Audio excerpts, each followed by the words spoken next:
"Someone is trying to kill me." These were the chilling final words of Captain Robert Willmott whispered to his senior officers just hours before he was found dead in his private quarters. That very same night, his fireproof luxury liner, the SS Morro Castle, transformed into a floating inferno off the New Jersey coast. As a violent nor'easter fanned the flames, the ship's sophisticated safety systems didn't just fail, they seemed to actively betray the survivors. Why did the crew launch near-empty lifeboats while hundreds were left to perish in the churning Atlantic? Was the captain's sudden demise a tragic coincidence, or the first move in a calculated plot of sabotage? Today, we dig beneath the charred wreckage and the official cover-ups to uncover a story of sociopathy and secrets that the ward line tried to bury forever. Stay with us until the very end to discover the dark truth behind the man who may have turned this palace into a tomb, who really sparked the fire.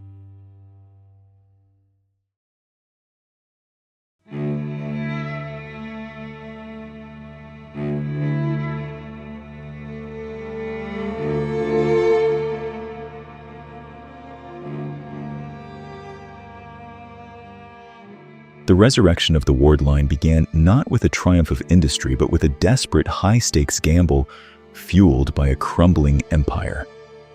By the late 1920s, the company officially, the New York and Cuba Mail Steamship Company, founded in 1841, was a decaying titan. Once a dominant force in Atlantic trade, it was now suffocating under a fleet of aging vessels and a legacy of chronic mismanagement. Bankruptcy didn't just loom, it was an inevitability. Their salvation arrived through a massive injection of taxpayer capital, the Merchant Marine Act of 1928. This government-funded lifeline covered a staggering 2/3 of construction costs through low-interest 20-year loans designed to modernize the American merchant fleet.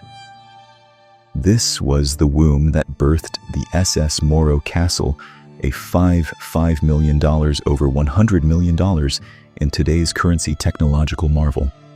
She was designed not just to navigate the waves, but to physically pull a dying corporation out of the shadow of financial ruin. As she carved her path between the rising skyline of New York and the neon-lit tropical shores of Havana, the Morro Castle became a floating, visceral paradox of the Great Depression. Havana, in 1934, was a study in violent dualities. To the American elite, it was heaven, the ultimate playground where they could drown the dry moralistic constraints of prohibition in legal gambling, high-stakes casinos, and a river of endless liquor. Yet, beneath the rhythmic rumba and the glitter of the nightlife, Havana was a hell of simmering political revolution. The island was a powder keg of unrest against the Machado and subsequent regimes. Dark whispers began to circulate that the ship's cargo holds carried far more than the trunks of the wealthy. Rumors of illicit gun running for Cuban insurgents suggested that the ward line, desperate for any extra revenue to service its massive government loans, was playing a lethal game of geopolitical smuggling. Was the ship a mere vessel of pleasure or a strategic illegal player in a Caribbean revolution? To project an image of absolute safety and ensure the public's trust, the ward line commissioned the legendary naval architect Theodore Ferris, a titan who had designed over 1,800 vessels. Ferris delivered what appeared to be his magnum opus, 508 feet of sleek, reinforced steel, displacing 11,520 tons of cutting-edge engineering. On paper, the Morro Castle was an impenetrable maritime fortress. Ferris equipped her with 12 massive lifeboats capable of carrying 2,000 souls, nearly quadruple the ship's standard passenger capacity. She featured a state-of-the-art fire detection system with sensitive smoke orifices in every cabin linked directly to a monitoring board on the bridge. She even boasted a specialized Lyle gun for emergency line throwing and heavy steel fire doors designed to hermetically seal off sections of the ship. To the unsuspecting traveler, she was marketed as the ship that could not burn.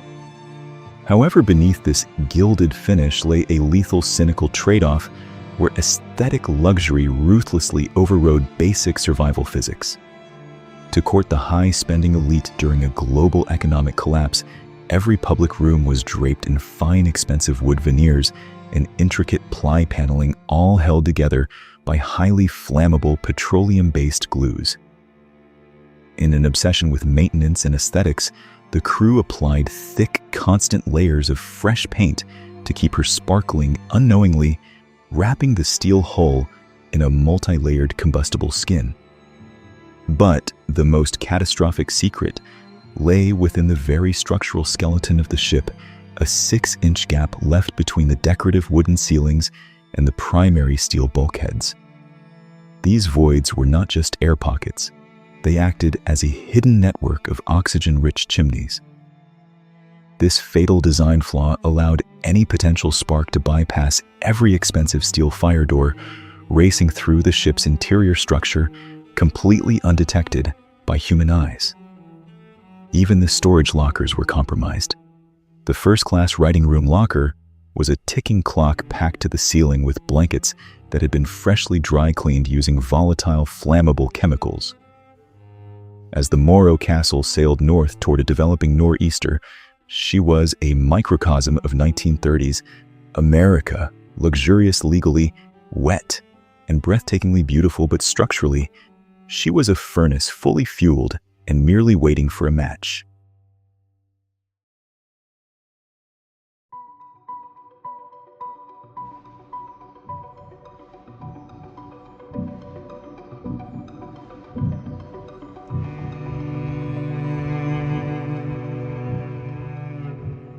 While the SS Morro Castle gleamed under the opulent crystal chandeliers of the first-class dining saloon, a darker, far more corrosive reality was dissolving the ship's chain of command from within.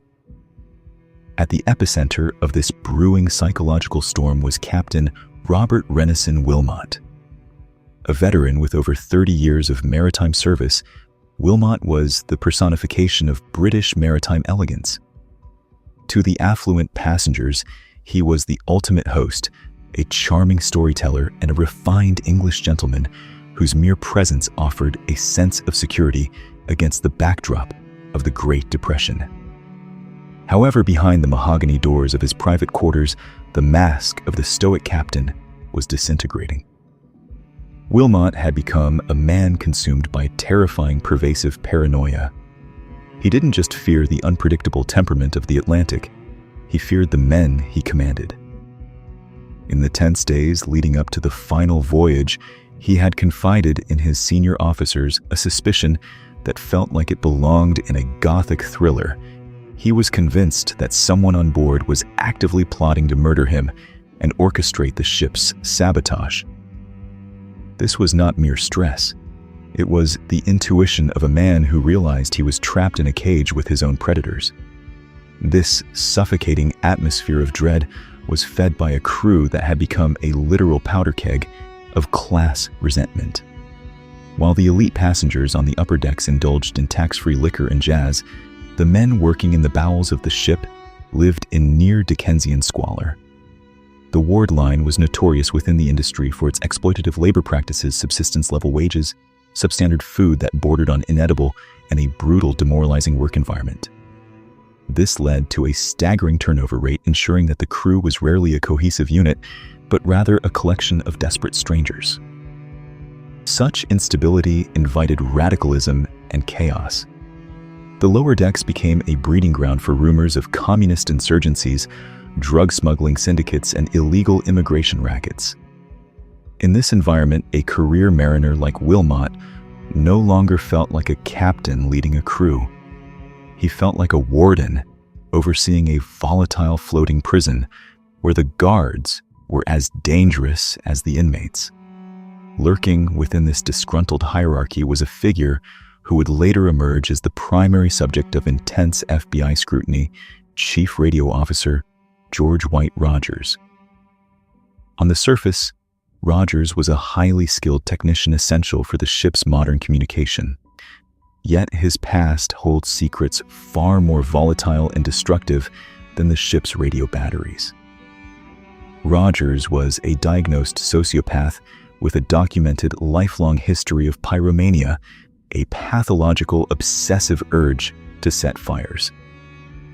Even before the Morro Castle cleared the piers of New York Harbor for its final journey, his colleagues had noted his disturbing psychological profile, a standoffish, brooding nature, and a hair-trigger temper that kept the wireless room in a state of constant tension. Rogers was not merely a disgruntled employee. He was a man who had already been shadowed by suspicions of arson in his previous positions, and would later be convicted of attempting to murder a fellow police officer with a sophisticated incendiary device.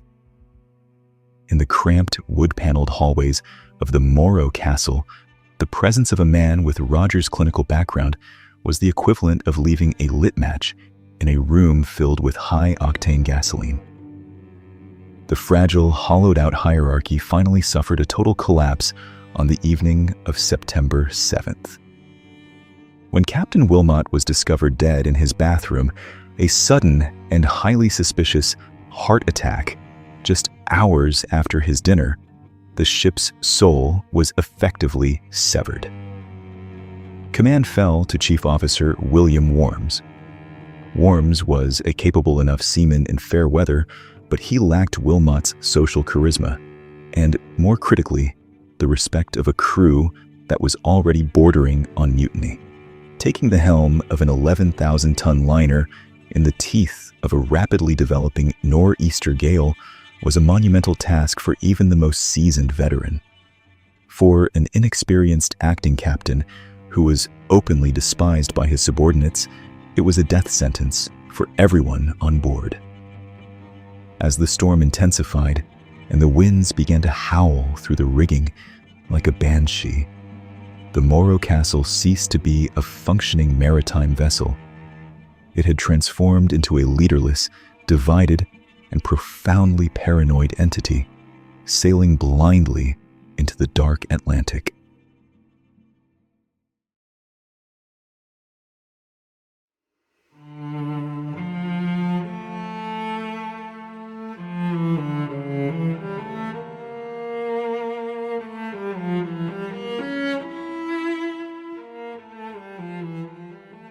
The clock struck 2:45 a.m. on September 8th as the SS Morro Castle battled heavy Atlantic swells just 8 miles off the coast of Seagirt, New Jersey. In the eerie quiet of the first-class writing room on B-deck, a passenger detected the sharp, acrid scent of burning chemicals. Steward Daniel Campbell was alerted, and upon opening a small storage locker, he was confronted with a sight that defied maritime logic: an intense, unnaturally fierce fire already devouring the interior. This was the moment the first domino fell in a sequence of catastrophic errors. Night watchman Arthur Pender made a fatal split-second decision. Convinced he could stifle the blaze himself, he refused to sound the general alarm. This delay, mere minutes on a clock, but an eternity in a disaster, allowed the Gilded Death Trap to engage its most lethal mechanism. This is where the furnace effect took hold, a phenomenon where the ship's very architecture turned predatory. The Morro Castle was charging north at a high speed of 19 knots, steaming directly into the teeth of a 20-knot nor'easter gale. This created a massive, unintended bellows effect. The ship's forward motion acted like a giant lung, forcing high-pressure oxygen through the ventilation shafts and directly into those hidden 6-inch gaps between the decorative wooden ceilings and the primary steel bulkheads. These structural voids, designed for aesthetic beauty, became invisible horizontal chimneys. They sucked the flames upward and outward, allowing the fire to bypass every expensive heavy steel fire door Ferris had installed. The inferno wasn't merely spreading, it was being supercharged and distributed through the ship's skeleton by its own mechanical velocity. By 3:10 a.m., the situation spiraled from a controllable fire into a total mechanical and structural collapse. The blaze, fueled by decades of fresh paint layers and petroleum-based glues, reached the main electrical arteries of the vessel. In an instant, the cables were severed, plunging the Morro Castle into a terrifying pitch-black darkness. Most passengers were still asleep, unaware that they were now trapped inside a lightless, floating oven. Acting Captain William Worms, paralyzed by indecision and the sudden loss of his predecessor, made the most disastrous navigational choice possible. He kept the ship steaming at full speed directly into the wind. This decision unwittingly fanned the inferno toward the stern, where hundreds of panicked passengers were beginning to huddle for safety. Then came a sickening metallic roar. The Lyle gun, a cannon meant for rescue lines, overheated from the surrounding fire and blew apart. The explosion shattered the grand windows of the superstructure, allowing the gale force winds to blast into the interior. The hallways were instantly transformed into literal wind tunnels of fire, incinerating everything in their path. The technical failure of the ship was matched only by the absolute moral collapse of the crew. When the few remaining sailors finally attempted to engage the firefighting systems, they found the 42 water hydrants virtually useless. In the ensuing panic, too many stations were opened simultaneously, causing a total loss of pressure. Furthermore, because the fire had already destroyed the electrical lines to the main pumps, the water pressure dropped to a pathetic dying trickle. In the chaotic vacuum of leadership, the tradition of the sea was not just forgotten, it was abandoned. Of the 12 lifeboats available, only 6 were successfully launched into the churning Atlantic. These boats, capable of holding hundreds, carried just 85 people, the vast majority of whom were crew members who fled while their passengers were still being suffocated by toxic smoke in the corridors.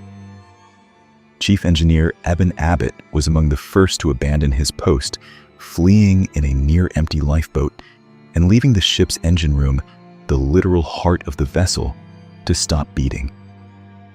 As the fire roared with the sound of a jet engine, the choice for those left behind was reduced to a brutal primal ultimatum: stay and burn in the luxury of their fireproof cabins, or leap into the black, freezing, and oil-slicked abyss of the Atlantic.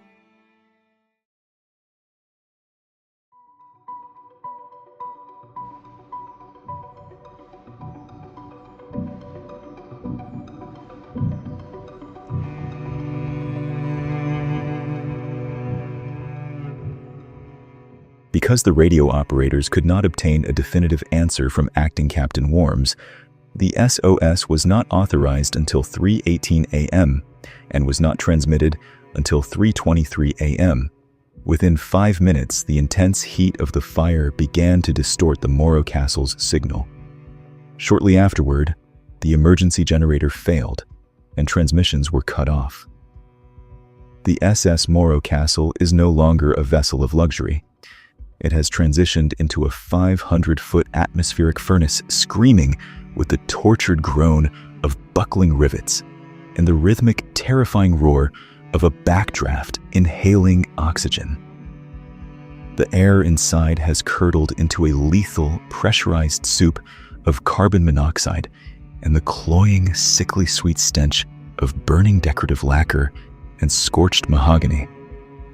As you stumble through the pitch-black corridors, the environment itself turns predatory. The soles of your leather shoes begin to tack to the floor, then liquefy and melt as the steel plating beneath the plush carpeting transforms into a searing, white-hot griddle. Every breath is no longer life-sustaining. It is an inhalation of liquid fire that sears the bronchial tubes and collapses the lungs.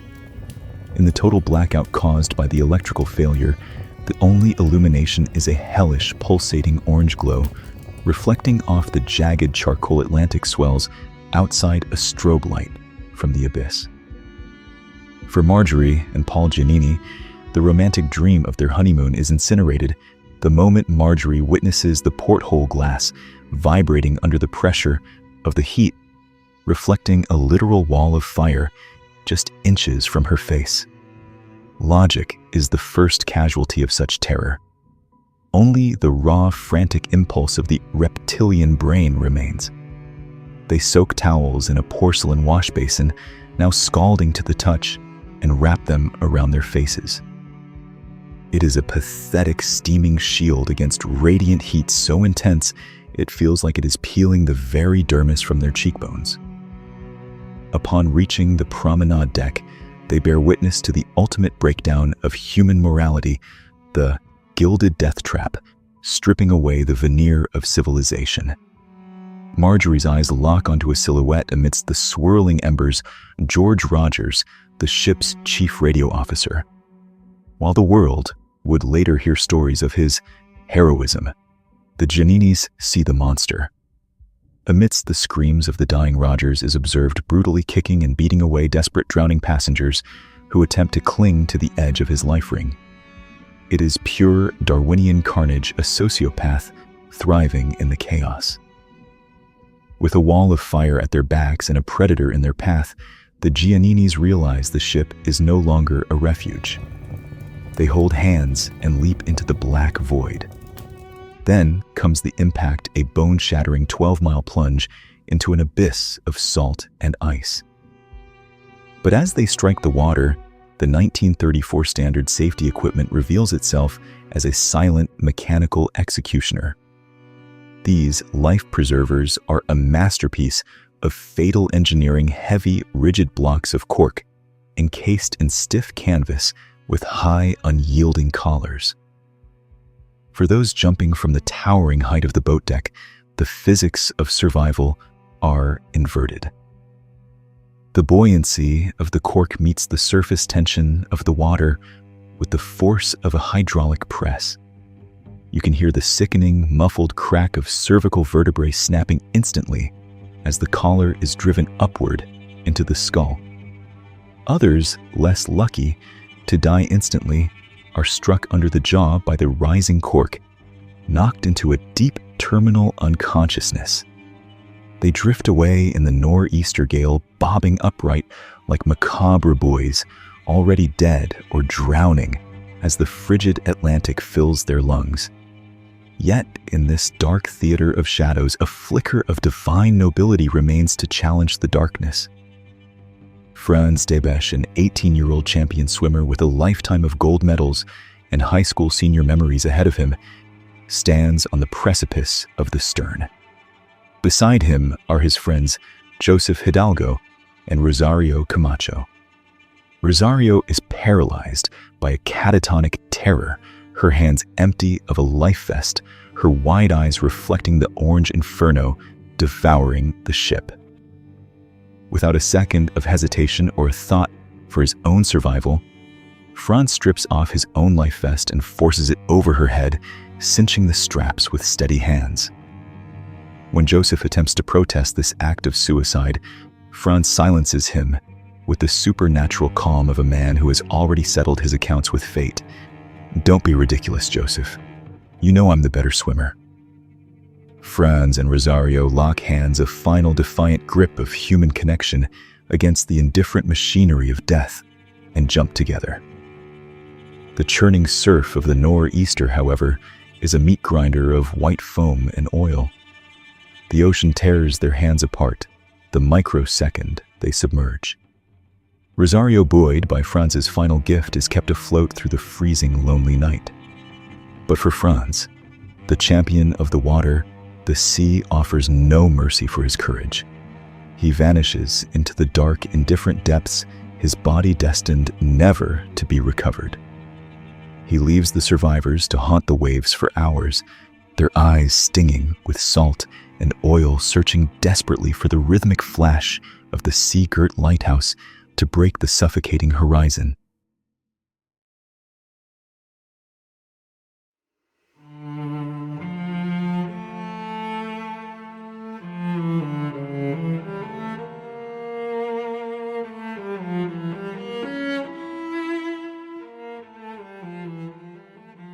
As the dawn of September 8th, 1934 bled into the charcoal storm-lashed skies of the nor'easter, the coastline of New Jersey transformed into a macabre theater of desperate survival and catastrophic systemic failure. At 4:15 a.m., the first flicker of hope arrived in the form of the freighter Andrea F. Luckenbach. Her crew stood frozen on the deck, peering through the blinding salt spray at a sight that defied reality. A 500-foot wall of roaring orange flame drifting aimlessly through the black swells. It was a ghost ship, born of a nightmare. Soon, the grand silhouettes of the luxury liners Monarch of Bermuda and City of Savannah loomed out of the mist, their presence suggesting a massive rescue operation. Yet, despite this unprecedented concentration of maritime power, the rescue effort became a tactical disaster. The Atlantic had turned into a liquid fortress. 20-foot swells acted as a heavy curtain, hiding survivors whose heads bobbed like fragile oil-slicked corks in the freezing water. In this chaotic darkness, the distance between life and death was often no more than a few yards of invisible spray. This rescue effort exposed a chilling spectrum of human morality that still haunts maritime history. While the crew of the Andrea F. Luckenbach worked with frantic, selfless dedication, other vessels exhibited a cold corporate indifference that bordered on the criminal. The President Cleveland arrived on the scene, launched a single motorboat for a cursory superficial circuit, and despite the hundreds of souls still screaming and struggling in the churning water, retrieved its boat and steamed away. This act remains documented as one of the most disgraceful betrayals of the law of the sea. Even the United States Coast Guard, the very institution sworn to protect these waters, faltered in the face of the storm. The cutters Cahoon and Tampa remained positioned too far offshore to see the victims struggling in the surf, paralyzed by the heavy seas. More damning still, the Coast Guard's aerial station at Cape May failed to launch a single float plane until local radio stations began reporting a gruesome reality. Dead bodies were already washing onto the sand of New Jersey's public beaches. Yet, where the titans of industry and government institutions failed, the common man rose with staggering bravery.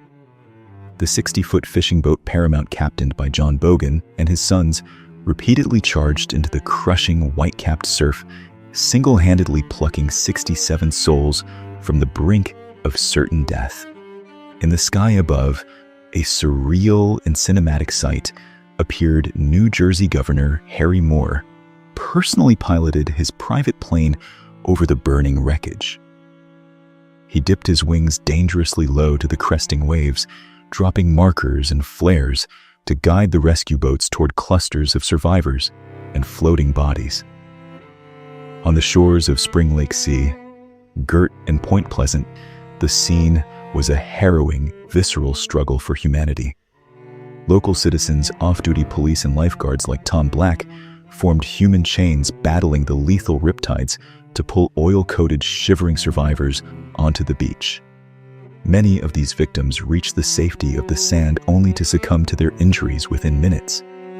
They were found with their necks broken or their throats crushed, strangled by the very safety collars of the primitive cork life preservers that had kept them afloat, a final bitter irony of the ship's flawed design. The final act of the Morro Castle's journey was a slow-motion descent into drifted indignity. By mid-afternoon, after acting Captain Worms and a skeleton crew finally abandoned the bridge, the ship was a leaderless, red-hot ruin. A tow line from the Coast Guard cutter Tampa was successfully attached, but as the storm surged, the line snapped like a whip in the gale. The Gilded Death Trap, now a hollowed-out skeleton of glowing steel, drifted helplessly toward the shoreline. With an eerie, almost supernatural precision, the ship ran aground at Asbury Park Landing at the exact spot where the wreck of the New Era had claimed lives 80 years prior.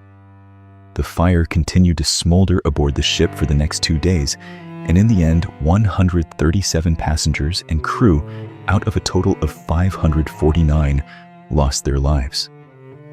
For the next 6 months, this charred monument to 137 deaths became a grotesque carnival attraction in the heart of the Great Depression. The Ward Line's failure became Asbury Park's windfall. In a macabre twist of commercialism, tourists paid for the privilege to wade out and touch the blackened hull.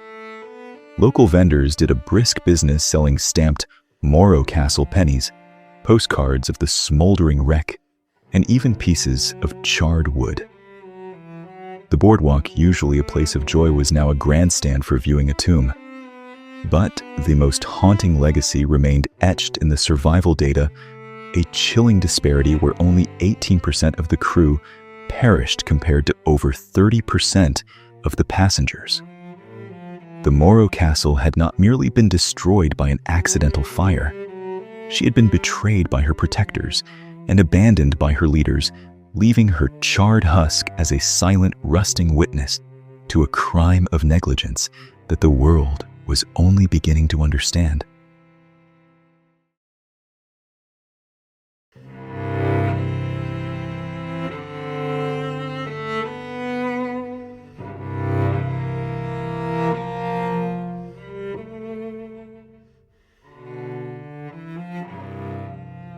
As the smoldering skeleton of the SS Morro Castle settled into the shallow sands of Asbury Park, becoming a grotesque boardwalk attraction, a formal federal investigation began to peel back layers of truth far more terrifying than the flames themselves.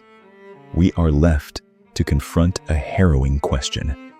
Was this a colossal failure of maritime engineering or a masterclass in premeditated homicide? While the official inquiry eventually reached a bureaucratic stalemate, a deeper dive into the evidence reveals a lethal convergence of structural negligence, corporate greed, and human depravity. Technically, the ship was the definitive Gilded Death Trap. Architects and marine engineers have since pointed to a catastrophic design oversight that turned a luxury liner into a high-speed incinerator. A 6-inch gap existed between the ornamental wooden ply paneling of the ceilings and the primary steel bulkheads. This hidden void functioned as a concealed respiratory system for the fire. Once ignited, these gaps acted as a network of pressurized internal chimneys, allowing the inferno to bypass every expensive fire door Ferris had designed, racing through the ship's skeleton undetected until it was too late. Marine engineer William McPhee offered an even more mechanical yet equally chilling theory. He argued that the ship's funnel pushed to its absolute thermal limit to maintain 19 knots against a fierce nor'easter gale likely became red hot. This radiant heat potentially ignited the blankets stored in the writing room locker blankets that were dangerously saturated with flammable dry cleaning chemicals, providing the spark for the unstoppable blaze. Investigations concluded that there was no organized effort by the crew to fight and control the fire or to close the fire doors.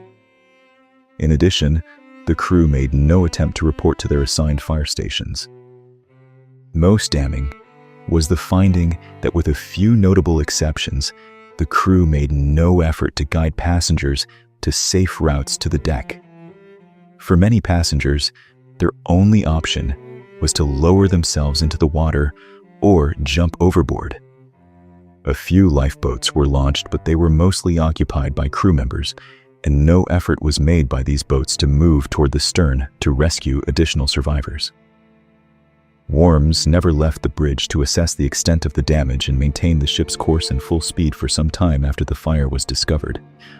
When systems throughout the vessel failed due to the loss of power, no attempt was made to use the emergency steering gear or emergency lighting.